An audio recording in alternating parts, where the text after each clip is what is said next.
Aquí estamos en un nuevo live de jardinería emocional. Recuerdo que esto es un ciclo de live que estoy haciendo con personas que de alguna manera me parecen inspiradoras su trabajo y tienen que ver con el bienestar psicológico, emocional y espiritual. Ayer hice un pequeño intento de hacer un live con Virginia Blanes. La vida nos dijo que no podía ser, así que no pasa nada. Vamos a intentarlo otra vez el martes que viene, a ver si podemos. Y hoy tendré como invitada, tengo el honor de tener hoy como invitada a Karma Bo, y ella ya nos contará un poquito más sobre su trabajo, pero vamos a hablar de un tema que ella trabaja mucho, que es el tema de la muerte, ¿no? Ella habla mucho y un poco el acercamiento será, pues un poco el planteamiento de ella, es vivir la muerte para no dejar morir la vida. Yo creo que es súper importante.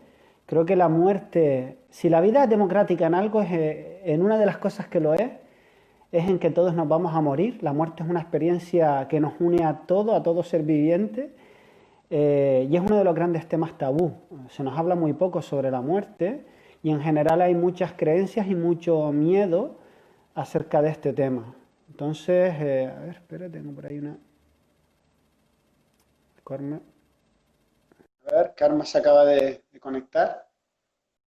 Así que yo creo que la muerte, como el dinero, como el sexo, ¿no? Son como esos temas que están ahí y son temas importantes para la mayoría de los seres humanos y que en general hablamos muy poco o son temas que son pues tapados, ¿no? Muchas veces por creencias colectivas, muchas veces por diferentes tipos de miedo. De hecho, al final, yo creo que todos los miedos, y ahora Carmen, cuando le dé la palabra, no sé si estará de acuerdo conmigo, que todos los miedos que tenemos los seres humanos, que aparecen de maneras muy diferentes y a niveles muy superficiales, en el fondo están arraigados en el miedo a la muerte, ¿no? En el ego, que algún día morirá, algún día se desvanecerá, y inducidos y eclipsados por este personaje que nos hacemos, nos impide vivir de verdad, curiosamente, que es un poco la filosofía que vamos a tratar hoy, el mensaje de Carmen. Carmen, buenos días, tardes, y es un placer tenerte aquí conmigo y con todas las personas que lo verán en directo, que ya se están metiendo, y gracias a todas las personas que están entrando, y a todos los que lo verán en diferido, porque lo subiré a Instagram, a YouTube y estará ahí por las redes. Primero que nada, Carmen, ¿podrías decirnos un poquito sobre ti, a qué te dedicas, qué es lo que haces, antes de empezar ahí con el tema? Sí, muchísimas gracias, Raúl, por esta oportunidad de comentar cosas interesantes contigo, que creo que a ti se te da muy bien eso de abrir puentes para la vida. Así que muchísimas gracias. Me hace ilusión este encuentro porque además, sinceramente, creo que el tema lo merece. Creo que es un tema pues que también tiene que divulgarse para que lo podamos colocar en el centro de nuestra existencia con una aceptación real, ¿no? Una aceptación que esté implicada en el conocimiento, en un nivel alto de conciencia y en aprovechar la vida recibida, ¿no? Que eso es uno de los elementos más importantes que te acaba enseñando la muerte, que lo importante es disfrutar y aprovechar la vida, bendecirla, venerarla, que al final tiene una parte de milagro la vida muy importante. Así que estoy muy, muy agradecida. Ya vamos a hablar de cosas así profundas y interesantes. Y Pero bueno, pues cuéntanos, sí, cuéntanos esto, Carmen, me gustaría, porque como te dedicas a sí. varios temas, a varias cositas, cuéntanos, porque me gusta mucho, por ejemplo, la ética del cuidado, que tú nombras mucho. Me gustaría para que la gente te conozca, quien no te conozca, que dudo que haya mucha gente que no te conozca de mi círculo, pero para que entiendan, ¿no? Quién es Karma, a qué se dedica y para qué hace lo que hace. Pues muchas gracias, Raúl. Pues mira, yo hace ya muchísimos años, casi 26 años, que acompaño a la gente a morir. Esto empezó un poco por una motivación personal porque muy jovencita, cuando tenía 26 años, tuve una crisis de pánico a la muerte brutal que me llevó a tener unos procesos de ansiedad largos, intensos. Pero fíjate que fue una bendición porque eso me ha llevado a donde estoy hoy, ¿no? Yo creo firmemente, porque soy un claro ejemplo de que las crisis abren grandes oportunidades. Yo me di cuenta que ese pánico tan visceral a la muerte que me producía pues una gran preocupación, inquietud, ansiedad y todo esto, me estaba diciendo cosas que tenía que hacer algo útil con ellas, ¿no? Y entonces pues hice mi periplo por mis terapias, mi conocimiento, ¿no? Ahí me enamoré un poco del crecimiento personal, de las oportunidades que se abren en la vida cuando realmente una quiere aprender y sacarle provecho a esas experiencias que no siempre son deseadas. Pero fíjate que en estos años ha cambiado mucho, ¿verdad? Porque ahora tenemos de la mano de la neurociencia una información imprescindible, yo creo, para entender la muerte mejor y para podernos acercar a ella desde otra construcción mental, ¿no? Así que eso ha sido una gran aventura de mi vida. Estoy súper agradecida a todas las personas pues, que me han dejado acompañarlas en esos procesos tan importantes, en ese momento tan profundamente misterioso, relevante, trascendente, ¿no? Entonces ha sido una experiencia de la cual no paro nunca de aprender. Y fíjate que en estos momentos del COVID se ha producido algo inaudito, ¿no? Y es que en muchos casos no hemos podido acompañar a morir, ¿no? Y aquí se ha abierto una herida en el alma muy profunda, porque algo que hace que podamos aceptar la muerte lejos de la resignación o del conformismo, que no sería la idea de aceptar desde esos lugares, porque la resignación nos va a provocar un malestar irascible, una rabia, y el conformismo cierto nivel de tristeza, ¿verdad? Y la aceptación requiere una aceptación activa de comprender lo que está sucediendo y de alguna manera de bendecir el momento presente, que eso es lo que nos están enseñando todas las líneas de espiritualidad vinculadas a la ciencia, ¿verdad?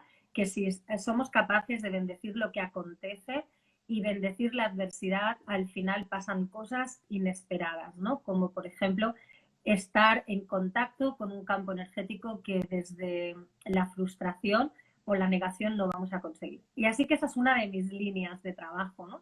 Esto tan apasionante que no deja de enseñarme, como digo. Y luego, pues la otra parte de mi cotidianidad está vinculada a la docencia, es decir, que estoy siempre dando clases de desarrollo y crecimiento personal, otra aventura, porque a mí el aula me parece maravillosa. Es un espacio para compartir todo esto que nos mueve el alma, ¿no? Y con temas tan interesantes, con gente que además está súper motivada, porque esa es la gran ventaja de nuestras clases, ¿no? De que la gente las viene buscando pues como una parte de ese patrimonio personal que quieren almacenar, y realmente es una maravilla, ¿no? Poder hablar del amor, poder hablar de las relaciones, poder hablar de los miedos, poder hablar del futuro, de las decisiones, poder hablar de cómo trabaja nuestro cerebro. Y en fin, es todo un campo, ¿verdad?, que ahí nos estimula continuamente, y esa es una línea de mi trabajo que me ocupa, pues como digo, muchas horas, en una versión diferente ahora, porque estamos constantemente pasando de presencial a online, pero también vamos a agradecer la posibilidad de estos encuentros online, y aunque sean clases que a mucha gente le cuesta hacerlas, fíjate que yo siempre pienso que peor sería, ¿no?, que nos hubiera pillado esto en un momento en el que las comunicaciones estuvieran más difíciles, así que siempre hay que ver esa parte positiva de la vida. Y por último, pues acompaño terapéuticamente a personas que desean mejorar su vida, ¿no? Y entonces, pues en la vida siempre nos vamos encontrando cosas que nos invitan a pensar cómo las podemos hacer mejor, y estoy, pues como ves, en los tres ámbitos de trabajo acompañando a que la vida sea más bonita, más creativa, más esperanzadora, a que nos conozcamos más, a que nos conozcamos mejor, y a que de la mano del conocimiento despeguemos, ¿eh? Porque para mí el conocimiento es la gran herramienta. Así que ya te he contado un poco a qué me dedico. Sobre todo esto, Carmen, a mí lo que me llamó la atención de tu trabajo, bueno, y nombraremos ahora cómo nos conocimos, me parece también una historia interesante, porque yo hace tiempo dejé de creer en las casualidades. Y tanto.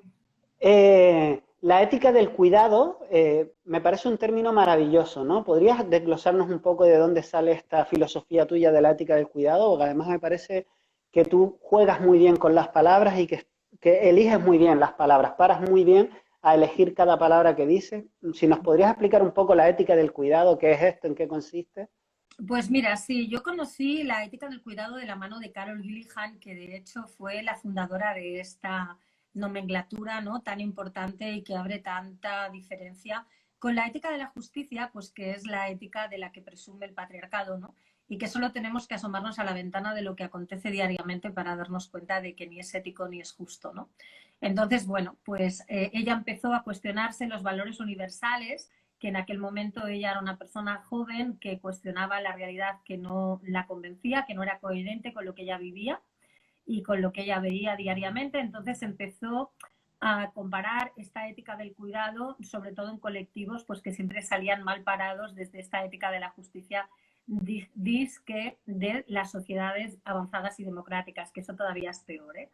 Y entonces ella, en ese análisis de la realidad, apuntó pues a darse cuenta de que colectivos como pues etnias diferentes a la dominante, como personas enfermas, como minorías, ¿no? Pues que tenían otras necesidades, y también las mujeres no entraban dentro de esos valores universales, y empezó pues a hacer toda una serie de investigaciones que creo que alumbraron, dieron a luz a toda esta cuestión tan importante de valorar si realmente lo que llamamos valores universales nos incluyen a todos, o es la primera injusticia que ya empezamos a hacer, ¿verdad? Porque en esos valores universales no puede ser que siempre se favorezca al mismo tipo de personas y que se discrimine a otras. Entonces ese es el comienzo de la semilla que plantó Carol Gilligan, que bueno, pues escribió cosas súper interesantes, y a partir de ahí pues muchos autores y autoras han estado en esta línea haciendo este cuestionamiento de cómo de alguna forma desde disciplinas tan importantes como la psicología, la educación,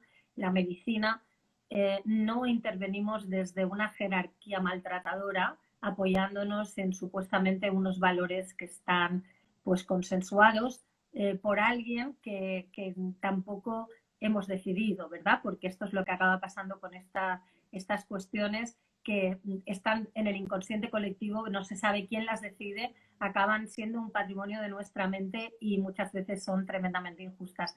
Y ahí estamos pues evolucionando en el, dijésemos, transcurso de los años, pues muchos colectivos que estaban apoyando todo el discurso de Carol Gilligan, y que de alguna manera lo que hacemos es intervenir, como digo, desde estos tres ámbitos, porque son sumamente importantes: la educación, la salud, y dentro de la salud pues también abarcar la salud psicológica, ¿verdad? Para no discriminar, para no jerarquizar, para no estar cometiendo esas injusticias tremendas, y porque además cuando amamos, el cuidado es una herramienta, es decir, el cuidado es una herramienta que está al servicio del amor, ¿no? Cuando nosotros decimos amar y no cuidamos, es una gran contradicción, ¿no? Porque el amor sin cuidar está vacío de contenido, está exento, es decir, estamos utilizando mal la palabra, no estamos utilizando la palabra entrañada en algo real que nos mueva el corazón, ¿no? Porque cuando amamos, cuidamos, y cuando cuidamos, conocemos, porque es imposible cuidar sin poner atención, ¿no? Sin poner la mirada en quién es la otra parte de mi realidad. Esa parte, pues que en un momento dado es un amigo, mi pareja, mi hijo, quien sea, ¿verdad? El otro fuera de mí, pues quién es para poderle cuidar. Porque el cuidado también se ha de singularizar, porque si no empezamos a hacer grandes conjuntos, ¿no? Donde metemos a las personas en ellos y perdemos totalmente la idiosincrasia de cada uno, que ese es uno de los grandes errores de las tres ciencias que he nombrado, ¿no? Dentro de la educación, de la psicología y también de la medicina, cuando metemos a las personas en grandes conjuntos que se confunden las unas con las otras, y tener una serie de características comunes no nos quita nuestra singularidad, ¿no? Y cuando cuidamos de verdad, ponemos el acento en quién eres tú, ¿no? Y eso es súper importante. Ahí entramos en esa mirada apreciativa que nos hace conocer al otro, como digo, y acercarnos a su realidad, no tanto porque sea como la mía, sino porque el amor me lleva hacia el otro, y entonces entiendo lo que el otro quiere, lo que el otro necesita. Es un tipo de empatía vinculada al cuidado, porque la empatía, si no, se convierte en una compasión absurda, ¿no? En una compasión de estas de vino y se fue, ¿no? Y sin embargo, como muchos autores nombran dentro de la psicología moderna y actual, que nos vincula también a los espacios de espiritualidad, porque la neurociencia nos está contando que la espiritualidad es una herramienta potenciadora de salud, y que por lo tanto las personas que viven en ese rango de valores cumbre, que están de alguna manera asociados a su vida cotidiana y viven desde ahí, tienen una mejor salud psicológica y física, pues nos están diciendo que la compasión tiene que ser compasión activa, ¿verdad? Una compasión que hace algo, una compasión que tiene una motivación de acompañar, ¿no? Que tiene una motivación de ese cuidado ético, sin ofender, sin que la otra persona de alguna manera se incomode porque le intentamos acompañar, pero también que todos nuestros actos estén demostrando que ningún dolor nos resulta ajeno, ¿no? Y creo que eso es muy importante. Entonces, bueno, la ética del cuidado va marcando una serie de matices.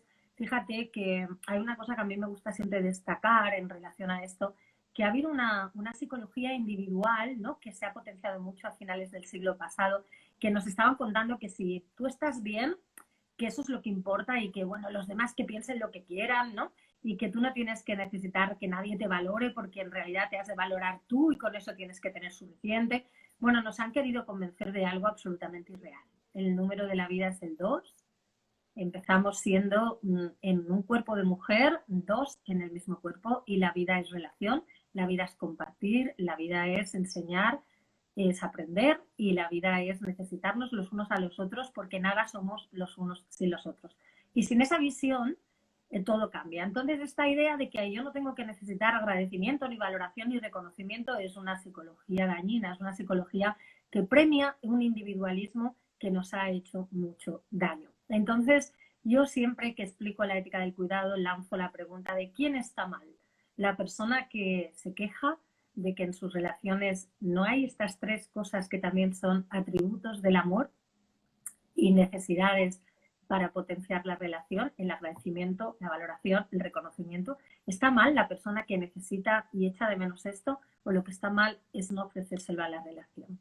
Esa es la pregunta, ¿no? Entonces, si ponemos la mirada en que quien tiene mal la autoestima es quien echa de menos estas cosas, lo hacemos al revés, ¿no? Porque yo creo que lo que tenemos que enseñar es a que eso sea una realidad compartida en todas las relaciones y que no sea algo que tengamos que mendigar, que sea algo que esté puesto al servicio del amor, al servicio de la relación y al servicio en general de la vida, ¿no?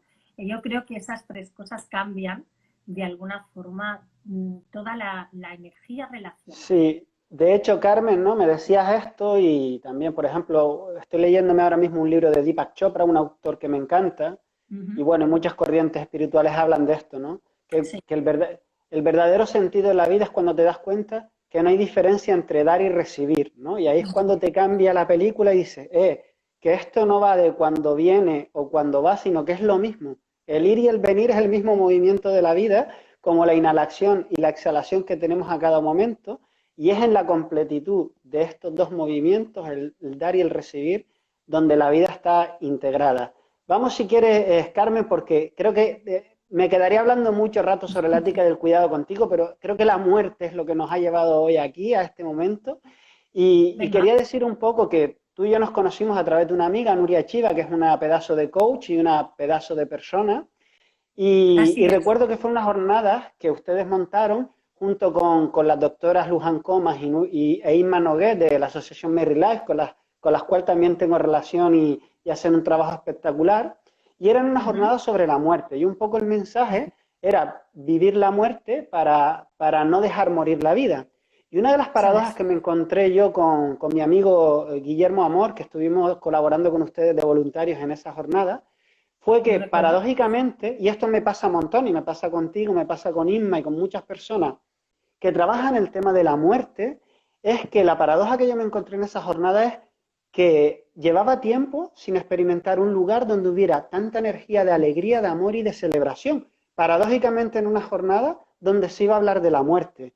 No sé si tú tienes esta misma sensación, si esto a ti te pasa, pero a mí es algo que cada vez me fascina más porque acercarnos a la muerte es acercarnos a la vida. Una paradoja que para mí tiene todo el sentido. ¿Nos podrías explicar un poco sobre la muerte, darnos estas pistas, porque es uno de los temas más tabú, sin embargo es una experiencia que todos vamos a vivir? ¿Qué podrías decirnos con este tema? Es así, estoy totalmente de acuerdo contigo. O sea, cuando entiendes cuál es el circuito de la vida, su diseño, y en vez de pelearte con él, pues aprendes y lo aceptas. Desde esa aceptación activa que os contaba antes, creo que pasan cosas maravillosas y es que le das muchísimo más valor a la vida. Entonces, hablar de la muerte en ningún caso es una cosa tétrica ni una cosa que nos haga padecer ni nada parecido, ¿no? En las jornadas se respiró un ambiente de celebración porque estábamos celebrando la vida. Y cuando uno celebra la vida, lo hace desde el convencimiento de que la vida es un milagro temporal. Entonces, estamos ahí vinculándonos con la finitud, ¿verdad? O sea, con la aceptación de que nada es para siempre. Entonces, cuando esto lo entendemos, de que nada es para siempre, ni siquiera la propia vida, que es lo fundamental, tenemos una relación de desprendimiento muy grande, ¿no? Entonces, aprender a desprenderse acaba siendo una de las joyas del desarrollo del crecimiento personal, porque si al final te vas a tener que desprender de todo, más vale viajar, pues ciertamente algo ligeros de equipaje, ¿no? Y entonces buscar a través del conocimiento y de la aceptación la alegría que tiene que estar siempre en el momento presente, porque fíjate que la gente muere como ha vivido, ¿no? Entonces eso es una realidad que yo he ido comprobando. ¿Podrías repetir esto, porfa? Esta frase creo que es una de las frases mantras. ¿Cómo es esto? Sí, bueno, que creo que la gente muere como ha vivido, ¿no? Porque uno no puede improvisar una forma de ser, ni una energía, ni una categoría humana de repente porque te han diagnosticado algo que te acerca a ese momento en el cual dejas de ser cuerpo para convertirte en energía infinita e imperecedera, ¿no? Entonces, quiere decir esto que nosotros durante la vida vamos alimentando una entidad espiritual, porque ya sabemos esto de que no somos seres espirituales que tienen un cuerpo, sino que somos un cuerpo que tiene una espiritualidad imperecedera, que es muy diferente, ¿no? Entonces, la muerte es una gran enseñanza porque la oportunidad está en este tiempo, ¿no? En este trocito de tiempo que nos ha tocado vivir en cómo lo vamos a aprovechar, ¿no? Y qué semillas hemos plantado. Entonces, en eso también la neurociencia nos habla mucho, ¿no? Porque con nuestra energía nosotros vamos poniendo en este campo cuántico, en este campo punto cero, llámale matrix divina, lo que quieras, la energía de quién eres. Ahí estamos dejando nuestra huella y lógicamente, pues cuando yo me ocupo de qué huella quiero dejar en el mundo, me estoy encargando de la vida, porque estoy eligiendo cómo quiero vivir. Y esa es una de las cuestiones importantes, porque cuando uno ha vivido plenamente, cuando la vida te ha servido para demostrar tus talentos, tus competencias, para hacer el bien, para identificarte con los valores fundamentales, para dejar un rastro amoroso, tú recibes bien a la muerte, porque ya sabes que en un momento determinado va a llegar y estás preparada para hacerlo, ¿no? Porque la muerte le sienta mal a las personas que no han vivido, ¿no? Por eso muchísimas veces... Wow, ¿puedes repetir otra vez? Perdona que voy a estar así un poco porque esta frase también me parece una de las frases mantra de hoy. ¿Cómo es esta que acabas de decir? La muerte le sienta mal a las personas que no han vivido, que en realidad mueren mientras viven, ¿no? Entonces, Hay una frase, Carmen, que me viene con esto. Anthony de Melo decía que la mayoría de las personas tememos a la muerte, ¿no? Porque es esa experiencia desconocida a la que muy pocos vamos ahí a buscar para comprender, ¿no? Esa comprensión, como tú dices, que es sinónimo de amor. Comprender es amar, amar es comprender, pero que paradójicamente el miedo a la muerte no evita la muerte, ya que es una experiencia que todos vamos a vivir. La paradoja está en que el miedo a la muerte impide que la mayoría de las personas vivamos la vida que realmente queremos. así Un es. poco lo que acabas de decir y es como, wow, tener esta frase apuntadita para cada día, yo creo que es interesante. Mucho, porque fíjate que tú has empezado cuando me querías dar la bienvenida al inicio de esta conversación, pues hablando de que todo el mundo en algún momento de su vida tiene miedo a la muerte porque es algo que nos cuestionamos, ¿no? Es decir, los seres humanos somos los únicos seres vivos que hacemos un bucle sobre nosotros mismos y somos capaces de pensar sobre eso, porque los animales, por ejemplo, que se rigen por su protocultura, dijésemos, ¿no? Y por movimientos instintivos de supervivencia, no reflexionan sobre la muerte, pero los seres humanos sí.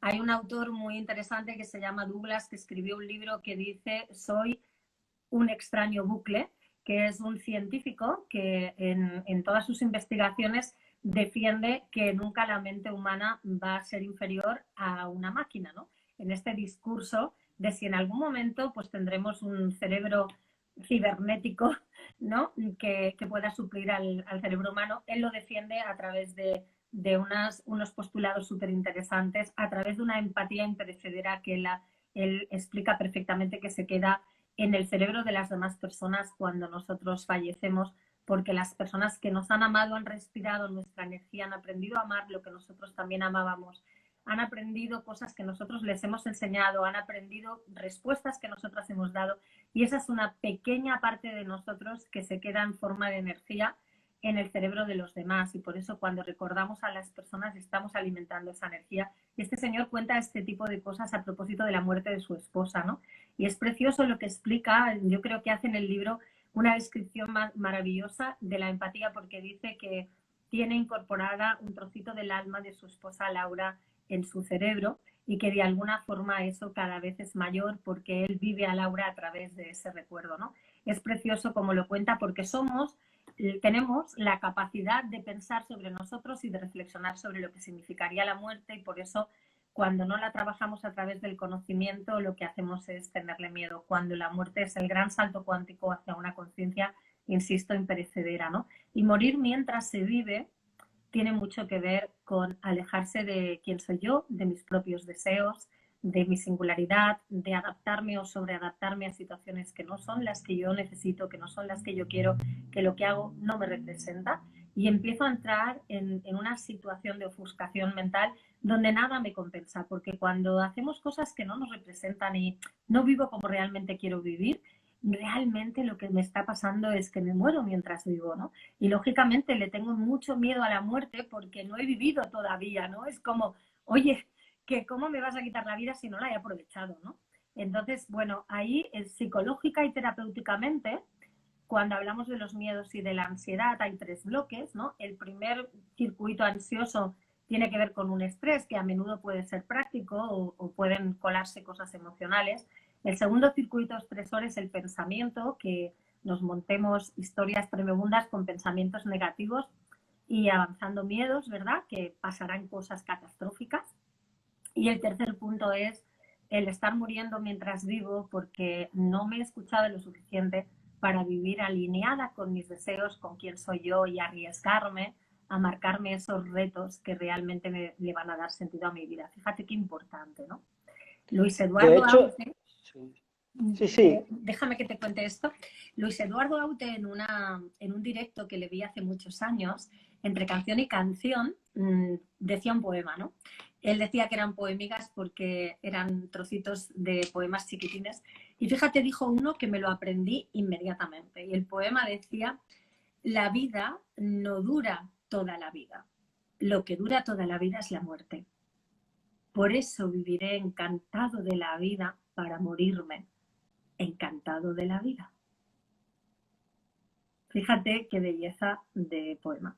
Así que sí que tenemos que plantearnos esto. El miedo a la muerte y el miedo a la locura, Raúl, son 2 miedos instintivos del ser humano, que tiene que ver con esto del Douglas que te he contado de Soy un extraño bucle, porque ambas cosas reflexionamos sobre ellas y nos hacemos un patrón en el cerebro que está condicionando a través de lo que pienso, pues la vivencia emocional que voy a aplicarle a estas cuestiones, ¿verdad?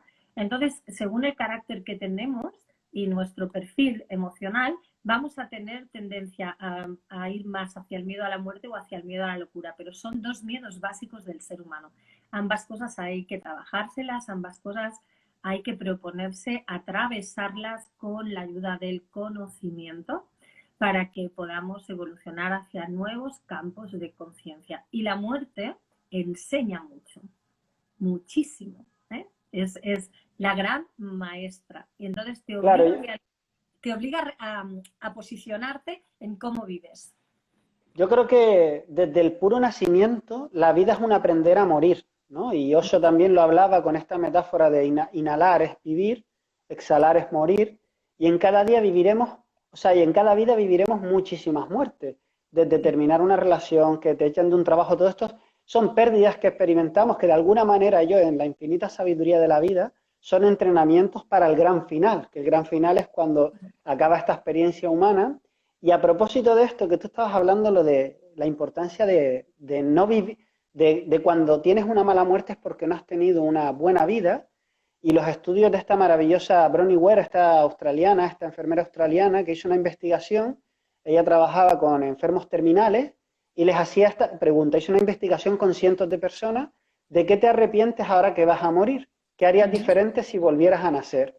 Y escribió un libro precioso que se llama The Top 5 Regrets of the Dying, las 5 cosas de los que más se arrepienten los moribundos.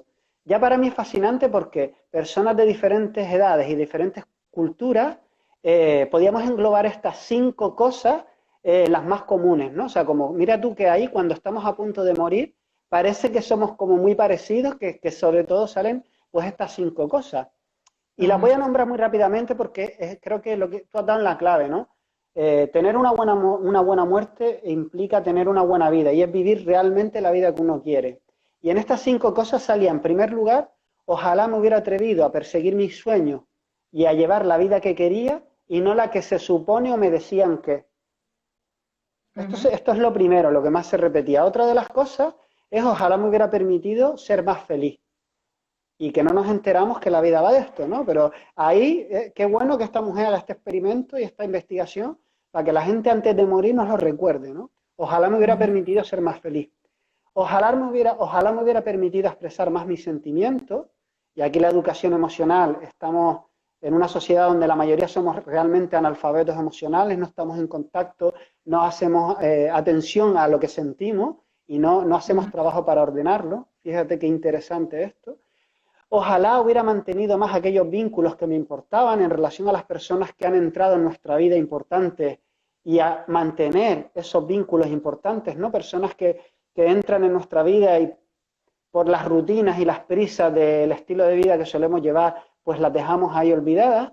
Y la otra era, ojalá no hubiera trabajado tanto, en el sentido no de trabajar en sí, sino de lo que te dejas cuando estás ofuscado en tener éxito profesional, como cómo cultivar tu relación de pareja o cómo ver cómo tus hijos crecen. Así que esto está muy alineado con lo que tú vienes diciendo, porque, ostras, yo no sé los que nos están escuchando, yo tengo claro que esto lo tengo apuntadito y yo no me quiero arrepentir de esto y cada día trabajo porque estas 5 cosas estén honradas en mi vida. Sí, yo también tengo una filosofía parecida. Las reduzco a 3 cosas porque son las que más se repiten en mi experiencia, aunque estoy de acuerdo con todo lo que acabas de contar. Y la autora, yo también he leído este libro y estoy de acuerdo. Es una manera de explicar lo mismo de forma diferente, ¿eh? Pero fíjate que hay un elemento que yo añadiría, ¿no? Una de las cosas que en los momentos en los que nos damos cuenta de que nos estamos despidiendo pues de esta modalidad de vida que es tener un cuerpo y estar transitando aquí en este planeta, es la necesidad de pedir perdón o de perdonar. Y eso es una de las cosas que a mí más me ha impactado a lo largo de todos estos años, porque fíjate la necesidad de estar muchas veces tremendamente enfadados con alguien por años y que luego llega un momento que no sabes ni cuál fue el momento en el que os enfadasteis ni por qué. Es decir, tu memoria no alcanza a reproducirlo, pero el rencor, sin embargo, sigue vivo en tu memoria, ¿no? Entonces, esto ha sido un elemento que a mí me ha llamado mucho la atención. El segundo elemento tiene que ver con expresar el amor, ¿no? O sea, con la necesidad de poner palabras amorosas y de decirle a la gente que la amamos o que nos sentimos orgullosas de ellos, ¿no?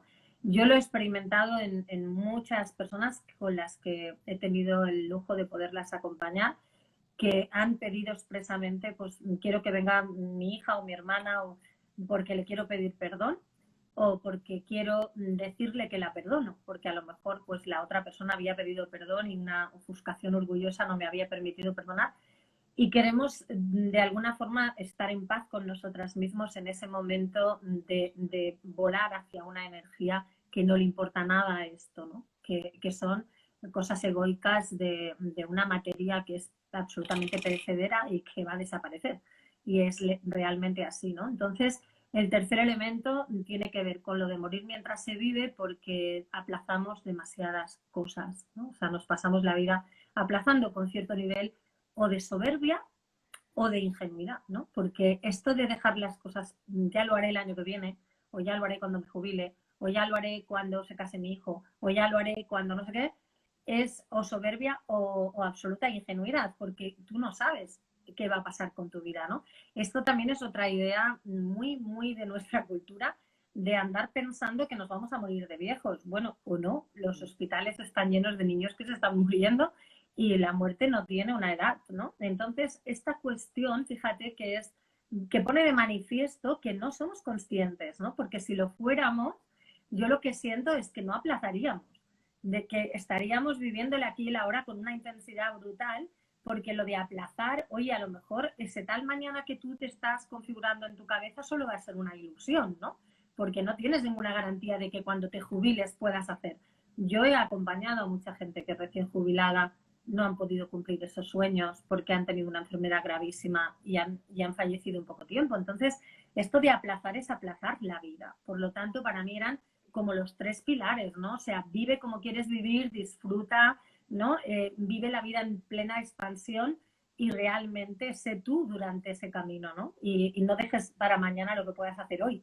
Yo tengo un lema que me encanta, que es que si algo tengo que hacerlo tarde o temprano, va a ser temprano, porque esto de empezar a aplazar y esta cuestión que te decía del perdón y de hacer declaraciones afectivas, a mí me parece una realidad que deberíamos pensar en ella. Fíjate que tú has nombrado la energía de celebración que había en las jornadas, ¿no? Había un ambiente de vida, había un ambiente que realmente era comprometido con lo que estábamos haciendo y vibrábamos todos altísimos. Si hubiéramos tenido el medidor que Joe Dispenza pone en sus cursos de energía, hubiéramos estado arriba del todo, ¿no? Porque realmente allí estaba todo el mundo disfrutando un montón. Pues fíjate que en los cursos del perdón es una energía totalmente distinta. O sea, es un curso en el cual hay una densidad muy grande porque el perdón es un tema que ocupa mucho sitio y que no siempre es fácil de trabajarse. Lo contrario de lo que la gente espera. O sea, en un taller de la Fíjate, muerte. fíjate, Carmen, que cuando tú apuntabas esos matices, ¿no? Lo de Bronnie Ware, que me encantan esas matizaciones, esas tres ingredientes que tú hablas. Bueno, me venía a la cabeza para la gente que quiere una película maravillosa de Morgan Freeman y Jack Nicholson, que es Ahora Nunca, en inglés The Bucket List, que son dos enfermos terminales que se conocen en un hospital Sí, y hacen sí, una sí, lo lista sé. de qué quieren hacer antes de morir. Es una película que recomiendo. Y también un trabajo, ¿no? de nuestra querida Elizabeth Kubler-Ross, que fue como una de las grandes personalidades que nos abrió la puerta a todo el tema del buen morir y del buen acompañamiento a las personas, tanto que van a morir como a los Una familiares. gran maestra. Y Elizabeth Kubler-Ross nos compartía, que está muy relacionado con lo que dices, que las tres expresiones o palabras que más decimos antes de morir es te quiero, lo siento y gracias. Así que fíjate qué importante, porque el te quiero está relacionado con el amor. Nos olvidamos también que el propósito mayor de la vida es amar con mayúsculas y ser amado.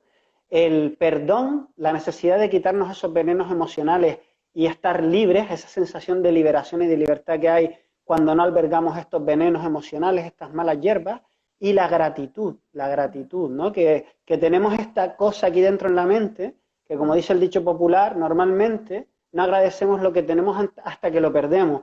¿Por Sí. qué somos tan ineptos y no aprendemos la lección, no, Carmen?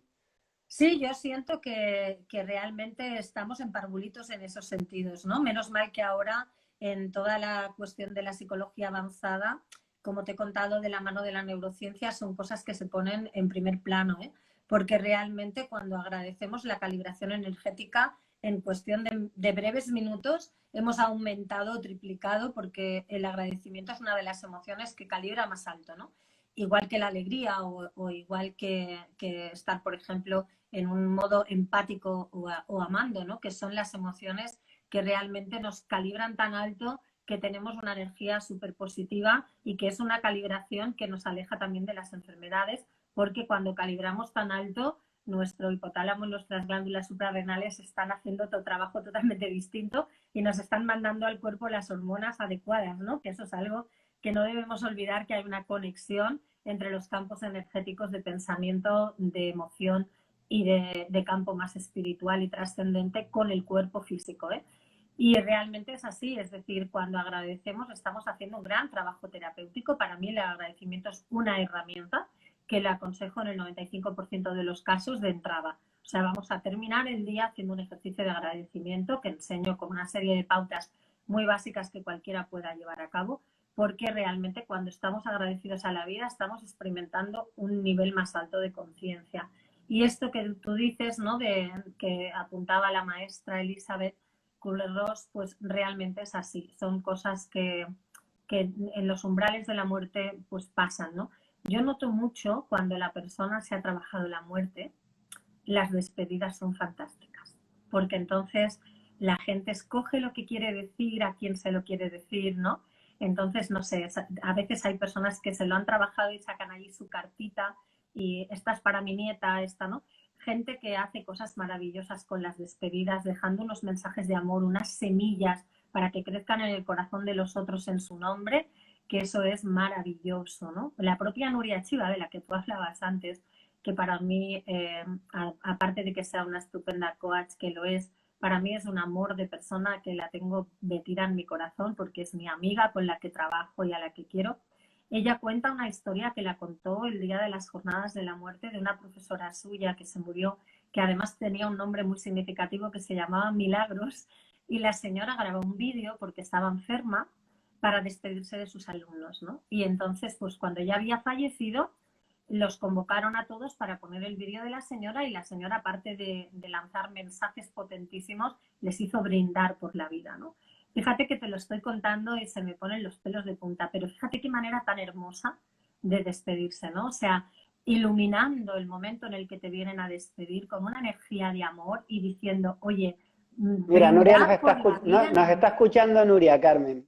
Sí, lo sé que nos está escuchando. Y esa historia a mí me pareció entrañable, ¿no? Entonces, a lo largo de todos estos años he visto cosas parecidas, ¿sabes? O sea, gente que ha iluminado la vida de los suyos, que les ha acompañado a hacer el duelo de una manera súper correcta, porque el duelo muchas veces no se acepta porque todavía no hemos hecho ese camino de conocimiento y entonces es lo de la ingenuidad o de la soberbia que te contaba antes, ¿no? Esa soberbia engañosa del A ego de... propósito de esto, Carmen, ¿qué pautas, qué tips con todo el bagaje que tienes puedes compartir para las personas que escuchen para aprender a vivir mejor y a morir mejor y también personas que pueden estar en un proceso de duelo o en una enfermedad complicada? ¿Podríamos darnos unos tips concretos con toda la experiencia que tú tienes? Claro, antes una chica ha escrito, que no recuerdo ahora el nombre, que a qué me refería cuando hablábamos de morir bien, ¿no? Entonces, el tema de una muerte digna tiene muchas cosas importantes, ¿no? La Asociación Derecho a Morir Dignamente lleva en Cataluña, fue como pionera en todo el Estado, ¿no? Hablando de los derechos de los moribundos, ¿no? De poder elegir cómo morir y del tema de la eutanasia, que todavía estamos ahí también en pañales con estas cuestiones. Entonces, morir bien para mí implica morir con dignidad, que tu muerte también te represente, que hayas tomado las decisiones que tengas que tomar, que hayas aprovechado bien todos los momentos que la vida te regala, ¿no? Ahí tenemos un ejemplo con Pau Donés, por ejemplo, que bueno, si la gente ve la entrevista, pues más allá de que te pueda gustar o no el personaje público, a mí me conmovió mucho la entrevista porque la conciencia de la muerte la tenía clarísima y empieza a apartar todo lo que le estorba, ¿no? Es decir, empieza a apartar el odio, las preocupaciones superficiales, empieza a apartar lo que los demás puedan pensar, ¿no? Y está centrado pues en lo que verdaderamente quiere cuidar y para mí una muerte digna es eso, ¿no? O sea, él toma una serie de decisiones en el proceso de la enfermedad que convierten su muerte en algo súper digno, ¿no? Porque todo lo que hace desde que sabe que está en un proceso irreversible, tanto en la parte más amable de la enfermedad como en la parte más cruel, él está tomando todas sus decisiones y está dejando esas huellas de sí mismo en el corazón de los demás. Y eso es una muerte digna para mí, ¿no? Una muerte en la que yo acompaño a los otros a que hagan un duelo y a que me dejen marchar porque yo ya estoy bien marchándome, porque no me revelo de manera, vamos a decir, inconsciente ante algo que va a pasar de forma natural, ¿no? Entonces, una muerte digna tiene dos partes. Esa parte que desgraciadamente recae en el sistema y en todo lo que el sistema pone como leyes, normas y cuestiones pues que a veces comprometen el espíritu de libertad de cómo nos queremos morir y creo que eso como sociedad tenemos que avanzar y empezar a cambiarlo, ¿no? Y hacer testamento vital. O sea, a mí me parece muy importante porque en mi trabajo me ayuda mucho. Cuando las personas han hecho testamento vital, es muy fácil poder decirle a los médicos o a la propia familia, porque a veces la propia familia tampoco está de acuerdo con las decisiones que la persona ha tomado. Entonces, bueno, o sea, si yo ya lo he escrito en pleno uso de mis facultades mentales, he dejado las dos personas que se van a ocupar como testigos de esa realidad que yo he dejado allí a hacerlo por mí, pues lo vamos a facilitar, porque si no, no tengo donde apoyar el argumento, ¿no? Y la gente quiere tomar decisiones, o sea, desde la donación de órganos a qué tipo de ceremonia quieren, ¿no? Porque hay gente que no quiere una ceremonia estándar o una ceremonia religiosa. Entonces yo creo que es muy importante esto, ¿no? Pero también, pues, ¿cómo te vas a despedir de la vida? Ahí Pau Donés nos explica una historia súper bonita de que decidió marcharse a California con su hija, pues, para estar más en el anonimato y poder vivir una experiencia diferente en otro país y que se gozasen mutuamente, viviendo con más intimidad y dedicándose prácticamente el uno al otro, ¿no? Entonces, cuando yo acepto la muerte, tomo este tipo de decisiones porque soy consciente de que tengo un tiempo limitado. Pero también, cuando uno toma conciencia sobre la muerte y la muerte es una muerte digna, no empiezo a hacer estas cosas en el último momento. Vengo viviendo con ese estilo de vida, ¿eh? Que esto es un poco como la meditación. Mira, en las clases de meditación, yo siempre digo una cosa. Si tú vives incorporando la meditación en tu cotidianidad, cuando tú tengas un problema grave, cuando tú tengas ansiedad, cuando tú tengas un peso de la vida, la meditación te va a ayudar. Si tú pretendes que la meditación te ayude improvisando, sin haberla trabajado nunca en esos momentos, no te saldrás airosa. O sea, la meditación primero la tienes que incorporar para vivir desde ahí. Y pasa lo mismo con esta cuestión de la aceptación de la muerte, ¿no? Y me parece súper importante que la muerte tenga esta cuestión de muerte digna con estas características que estoy describiendo. Tenemos una gran responsabilidad, ¿no? No es nada superficial diseñar la muerte, porque no es tanto controlar la gente y después hará lo que quiera, pero por lo menos tú dejas tu huella con el mensaje que quieres que reciba el otro. Hay muchos testimonios de esto que me parecen apasionantes. Me parece espectacular lo que dices y me parece...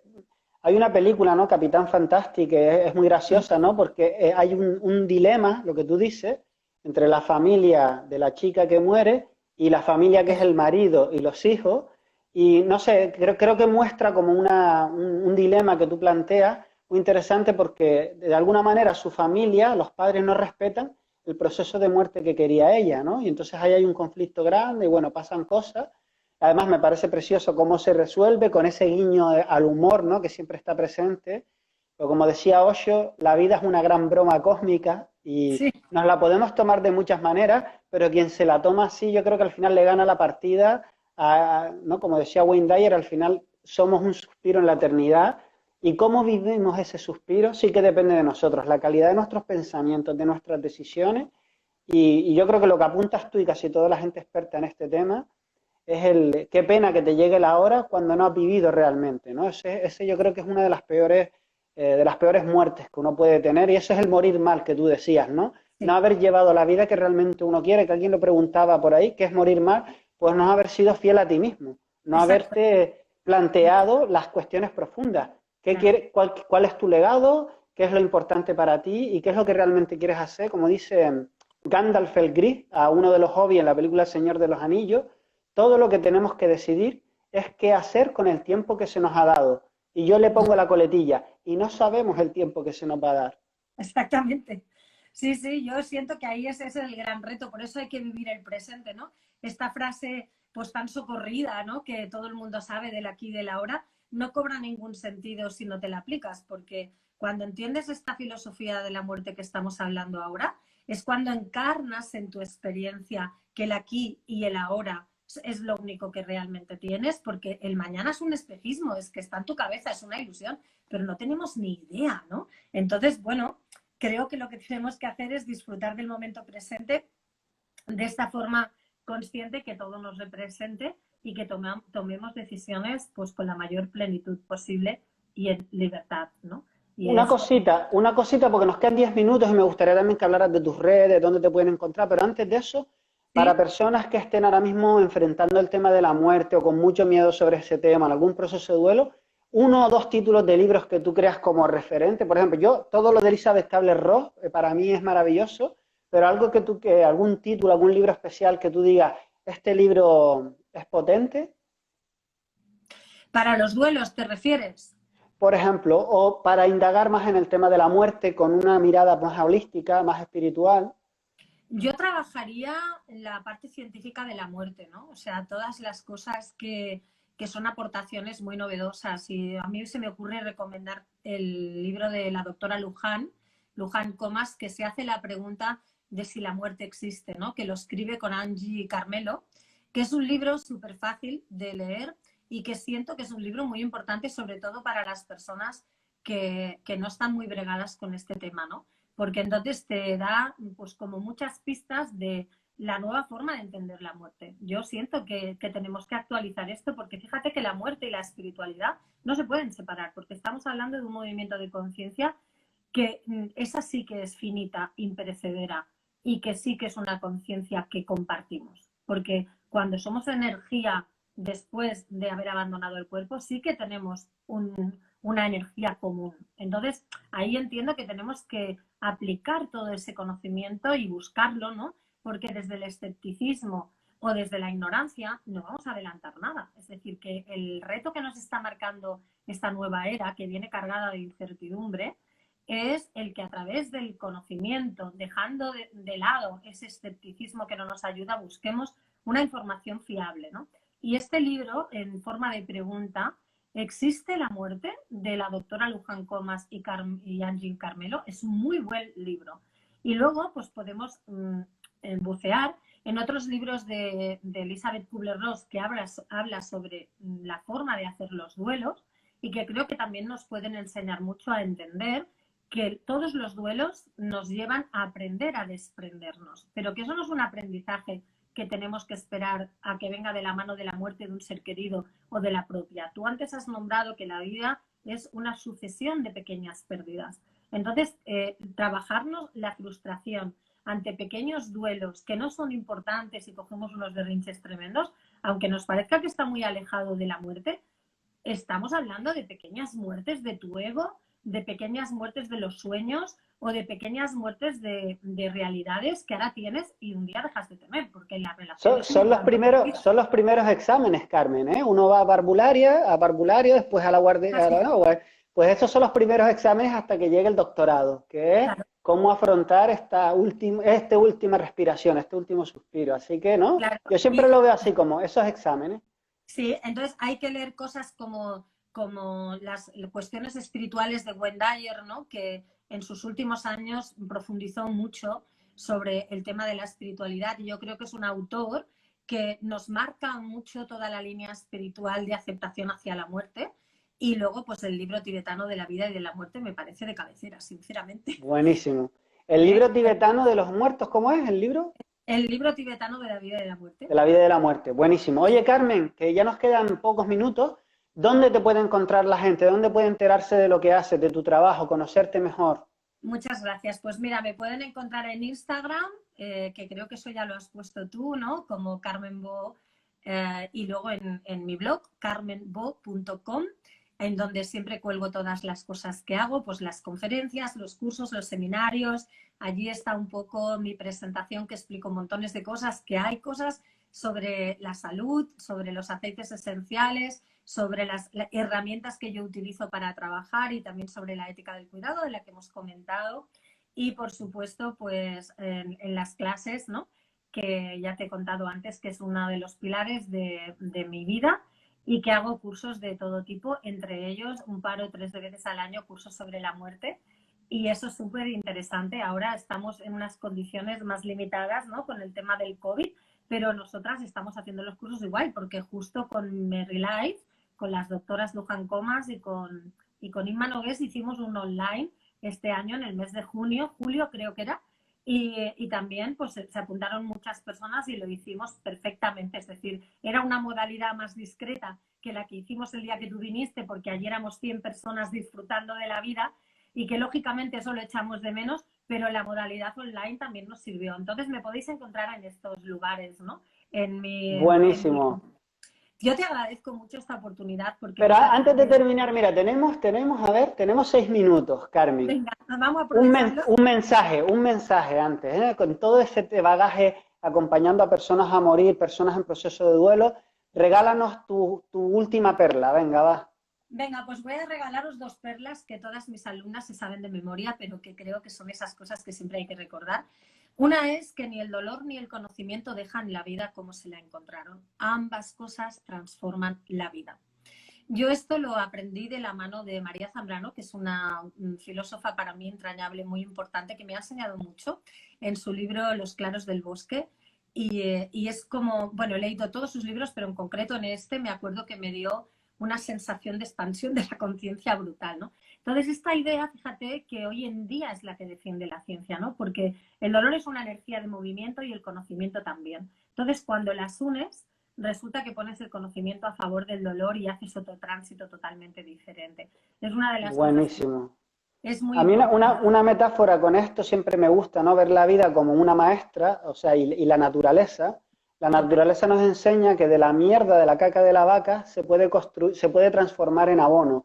Y yo creo que este es el planteamiento que la vida nos invita, con un guiño, a decir qué podemos hacer con nuestras mierdas en la vida. Transformarlas en abono a través de la comprensión, del conocimiento y de la sabiduría al Es final, ¿no? así, es así. Y fíjate que hasta tal punto esto es así que tenemos varias energías fundamentales. La del pensamiento es una, la de la intención es otra. Y sin embargo, fíjate que cuando hablamos del dolor y el conocimiento, que también son dos energías, están clasificadas como una jerarquía enredada. Y esto es así porque tienen tanta fuerza que no se sabe qué va primero, ¿no? Porque antes lo he comentado, si tú cultivas a través de un conocimiento fértil todas estas expansiones de tu espíritu y de tener un pensamiento sano y unas emociones adecuadas, lógicamente en los momentos de dolor te vas a enfrentar a ellos de manera muy diferente. Entonces el conocimiento está influyendo al dolor y el dolor está influyendo al conocimiento porque muchas veces buscamos conocimiento cuando algo nos duele. Y es una manera también de abrirse, ¿no? Entonces está una jerarquía enredada porque no se sabe qué va primero, maravilloso, ¿no? Esta idea de esta conexión. Y cuando lo vemos desde esa perspectiva nos sentimos muy útiles ante nuestra propia vida. Y el segundo tip también de María Zambrano. Mira, ella decía una cosa súper Dos preciosa. minutos, Carmen, 2 minutos Dos, que nos echa Instagram, venga. venga, decía, tenemos que renacer a la propia vida tantas veces como sea necesario. Renacer cada mañana que apunte el alba, agradecidos hacia la vida recibida que apunta de nuevo al nuevo día. Yo creo que hay que saber renacer tantas veces como sea necesario. Un movimiento de la resiliencia, ¿verdad? Renacerse, o sea, nacer por mí misma, ¿verdad? Esa para mí es la gran De meta de la hecho, vida. de hecho, Krishnamurti nos invitaba a esto cuando decía que la invitación de él era tomarnos cada noche cuando dormíamos como una muerte y cada día como una nueva vida, ¿no? Y esa era Y tanto. la gran rotura de creencia que tiene mucho que ver con vivir el aquí y el ahora. Oye, Carmen, muchas gracias, muchísimas gracias por De nada. compartir. Mira, ahí está Nuria a tope. Tendremos a Nuria también hablando de autoestima, la tendré dentro de una semana. Qué Muchas bien. gracias por tu tiempo, Venga, Carmen, por compartir tu sabiduría y un tema tan fascinante como el tema de la muerte y los duelos. muchas gracias. Ha sido un lujo. Se me ha hecho súper corto. Mil gracias a ti y a todas las personas que nos están escuchando ahora, que nos escucharán. Y mil gracias por querer aprender y por querer buscar esas semillas que van a alumbrar el corazón, porque acordaros que somos luz. Así que espero que os acompañe toda la luz que lleváis dentro. Pues vale, Carmen, un abrazo grandísimo. Buen fin de semana a todos y seguimos con la jardinería emocional. Chao, chao. Chao, muchas Chao. gracias.